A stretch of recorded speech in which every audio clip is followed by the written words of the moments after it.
Welcome back to Midday Kentucky, everyone. Of course, in the kitchen with Alice and Dave's Wild Time Cooking. And today we are making zucchini bread. Yes. One of my favorite, gluten-free zucchini bread. Yes. Looking forward to seeing what it tastes like. Where do we start and how do we know we're making a good zucchini bread? Well, zucchini. Oh. You have it. Oh, I've got to do this now? Yeah, so the first thing, of course, a big part of what makes up the bread is the fact that we're using fresh zucchini. So we're grating up zucchini. Can you buy frozen zucchini? No. I was going to say, I'd never heard of that. Use the fresh. And in this recipe, for one loaf, we're doing about 1.5 cups of grated zucchini. Oh, okay. So I'm using roughly 2 medium zucchinis to do that. So Gotcha. then to that, once you have that grated, and maybe just a little bit more of this one for me, we are going to add in a 1/2 cup of oil, 2 eggs, and vanilla. Okay. Yeah. So that is our wet ingredients that are going in here. So I'm going to hand that over to you. We've got our oil. You're going to crack 2 eggs in there for me, and just a good spritz of vanilla. Oh, a spritz? I don't think you could have enough vanilla, honestly. Oh, I think that's a spritz. There you go. 2 eggs and a 1/2 cup of oil. Look at him baking. So our dry ingredients, I won't look. Our dry ingredients, we're using a gluten-free flour blend, and I have to say, this is one of my absolute favorites. I don't even want to know. I literally thought to myself, I am doing so well with this. So I have to talk to you about this brand. This is called Cup for Cup. This is what? a brand, Cup for Cup. Oh, yeah. It's a brand. You can get it at most grocery stores. There's not any like specialty markets that you have to go to buy this. Yep. But I will say, as far as like a flour that you can use as a 1-to-1 ratio with all-purpose, this is it. Okay. You just use it in place of all-purpose flour in any recipe. So I've got to put the oil in. Heat is on it. So 1.5 cups of our gluten-free flour blend. And then we are adding in sugar. Can you buy gluten-free flour at any supermarket? Yeah, that's what I was saying. This you can pretty much find anywhere. Yeah. So I know, but your my anywhere is like Whole Foods and stuff. No. But you're saying Kroger. Yeah, your conventional grocery stores, Cup for Cup should be available. Okay, good. All right, so we're doing sugar to sweeten it. Hey, what about wholemeal flour? Well, you call it multigrain flour. You know, the brown flour? Yeah, well, that has the wheat. So in this case, I'm doing the gluten-free. I have no idea.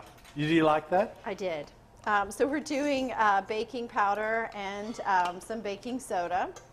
Those are our leaveners, which is going to help our bread to rise. A little touch of salt. Yep.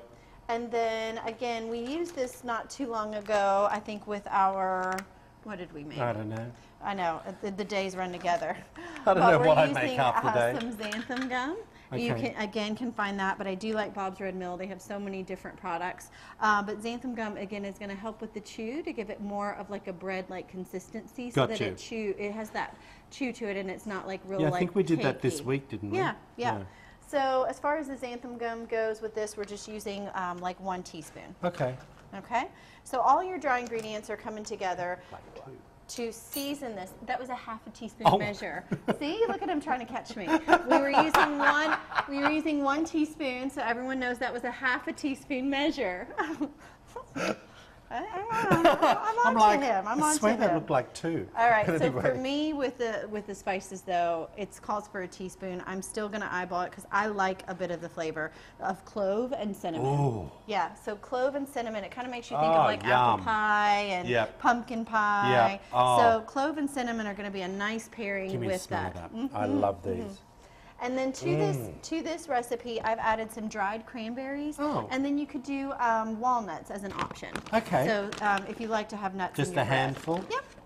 So our dry ingredients are going to go in with our wet. Yep. And then I'm going to use a spoon rather than the whisk. Okay, I got you. Hey, I absolutely love that you put the cranberries in there as well. Yeah, it calls for, I think you could use raisins, but I love the color of the cranberries, the pop in the bread. I love it. I love it. So, could I use, like, is rye also gluten? No, it's a grain, so it's wheat. Yeah, so it is. So gluten-free, Troy, is better. It is different, and if you're going to try to make your own gluten-free flour, there's several different things that you have to use. You have to have a protein, Who you have to makes have a that? starch. There are people that really get into bread making. You know that.